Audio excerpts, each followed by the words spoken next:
back to my finishing shop. Today we're going to be working on our antique pine piece again, and we're going to be doing our third coat of the tabletop gloss. As you can see, we're really starting to build a really nice surface with a great sheen. There's no minimum number of coats, but typically we recommend 3. And if you want to keep going, that's perfectly fine if you're looking for more gloss. We'll see it again after day 3, but this is going to be our third application. I'm going to use the technique, we're going to pretend this is a great big panel and demonstrate that technique again where we're working and actually going to wash the table with some finish on it. But for surface prep first, we're looking at using 600 grit paper, wet and dry, and we're going to lightly sand the surface. We just want to knock the dust nibs off if we have any, and etch it so that we get good mechanical bonding between our coats. So we'll lightly sand.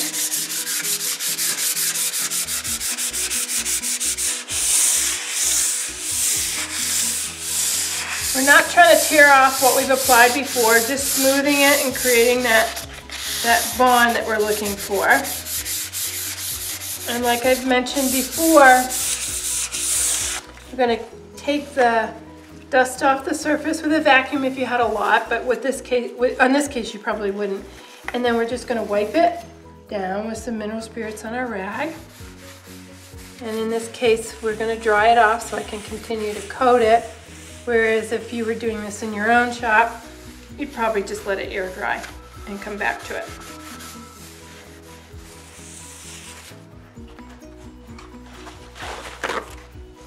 You'll know too that you're getting closer to your end point of finishing, not only by the sheen, but by just the way the surface feels.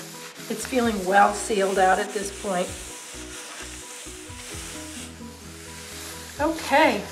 And remember we talked about using a stir stick, or if it's a really big panel, you might want to just pour it right out of your container into the metal of the panel and kind of zigzag it back and forth so you're getting a really nice coverage of material that you're going to spread from one side to the next and from the top to the bottom of the surface.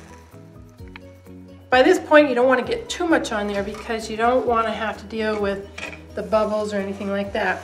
We've got a rag that's soaked with the dicitral or mineral spirits, and the reason why we do that is so that it actually interacts with the material and kind of thins it out and it gives you more open time so you can actually do the process that I'm showing you here. If we were to do this with a dry rag, all we would be doing would be pulling all the material off the table, which we don't want to do.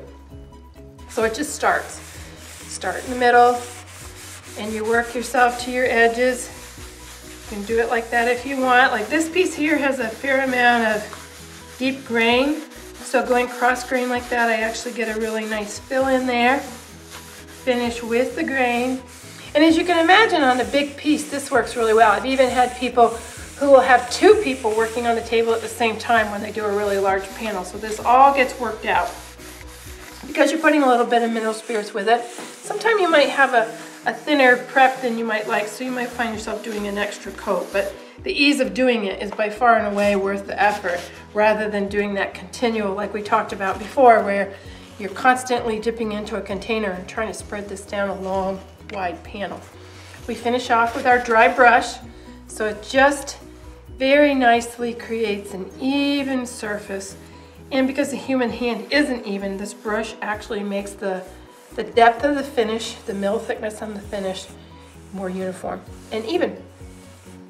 And that's as simple as it gets for doing a brushed on film finish on a big panel. You can see the sheen, we're really building a nice sheen. This is pretty much what our goal is for a gloss finish when it's dried. So we'll see what this looks like the next time we get together, and hopefully we will be close to where we want to be. All right, thanks again for stopping by. See you the next time.